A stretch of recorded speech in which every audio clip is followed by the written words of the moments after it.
Salut les copains, aujourd'hui dans cette vidéo on va avoir un petit tips très rapide. Si jamais vous vous entraînez en salle ou dans un home gym et que vous n'avez pas la chance d'avoir à votre disposition des disques de 500 grammes ou par exemple des micro-plates du genre, donc des 250 grammes, des 125 grammes, etc.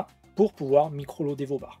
Si jamais vous vous dites que ça n'a aucun intérêt de rajouter seulement 125 grammes, 250 grammes sur vos barres, que c'est pas assez, que ça sert à rien, si vous ne savez pas ce que c'est que le micro-loading, ou si vous ne comprenez pas l'intérêt de micro-loader vos barres, je vous conseille fortement d'aller voir la vidéo que j'ai fait sur le sujet, je mettrai ici, parce que si jamais vous n'êtes plus un pratiquant débutant intermédiaire, que vous commencez à être un petit peu confirmé, c'est sans doute un des concepts les plus importants pour ne pas stagner, et sans doute un des concepts qui vous aidera le plus à progresser sur le long terme. Maintenant qu'on sait ça, c'est quoi cette petite technique pour micro-loader en salle quand on n'a pas de micro-plate? Ça va être tout simplement d'utiliser des sécurités, des clips, donc des clips qu'on met sur les barres. Généralement dans les salles conventionnelles, la plupart des gens ont tendance à ne pas les utiliser.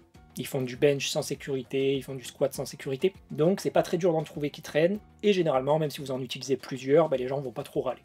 Et en fait, ce qui va nous intéresser, c'est que ces sécurités, elles ont un certain poids. Par exemple, celle-ci, elle pèse environ 225 grammes. Celles-ci, de tête, elles sont un peu plus lourdes, peut-être 250 grammes, mais c'est kiff-kiff. Parfois en salle, vous pouvez avoir des sécus un petit peu plus épaisses qui montent à 400 grammes, mais dans tous les cas, l'intérêt c'est que ça va être plus léger que des disques de 1,250 grammes.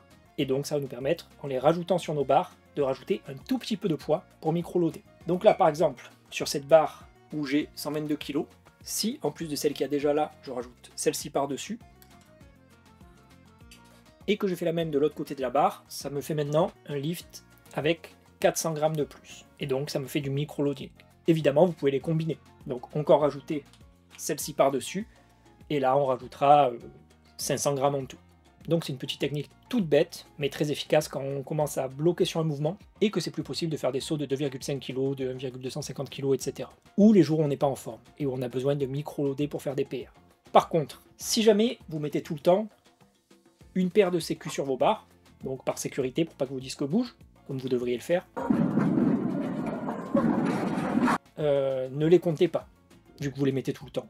Ça vous simplifiera vos calculs, ça vous simplifiera votre tracking. Ou alors, si vous les comptez, il faudra les compter tout le temps, même quand vous n'utilisez pas cette technique. Donc voilà, faites attention de ne pas tout mélanger, histoire que ça reste un petit peu cohérent. Si vous avez tout le temps vos sécu, moi je vous conseillerais de ne pas les compter.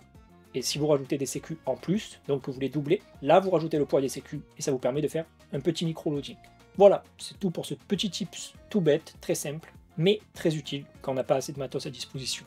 Comme d'habitude, si vous avez des questions ou si vous voulez me remercier ou me soutenir, n'hésitez pas à laisser un commentaire, à liker la vidéo, à la partager à votre famille, etc. Si vous voulez me soutenir financièrement, me permettre de faire plus de vidéos longues et plus de vidéos de qualité, vous avez plusieurs possibilités. Vous pouvez me faire un don sur mon Ko-fi en me payant un café ou plus. Vous pouvez acheter ma superbe merch sur ma boutique. Ou alors vous pouvez rejoindre notre scène Discord pour rejoindre la communauté de mes élèves fontesques et de tous les disciples de la chaîne. Participez à nos concours, à nos challenges, posez vos questions, partagez votre évolution, et pour avoir accès à plein d'articles sur divers sujets qui vous aideront à aller plus en profondeur dans les sujets de l'entraînement. Si jamais vous voulez plus de détails sur le Discord, je vous mets la vidéo explicative ici. Au passage, on va un grand merci à tous les donateurs, à tous les membres du Discord et à tous les gens qui achètent la merch. Si jamais vous avez d'autres questions ou des demandes, n'hésitez pas à m'envoyer un message sur mon Instagram, et pour les autres, je vous dis à la prochaine.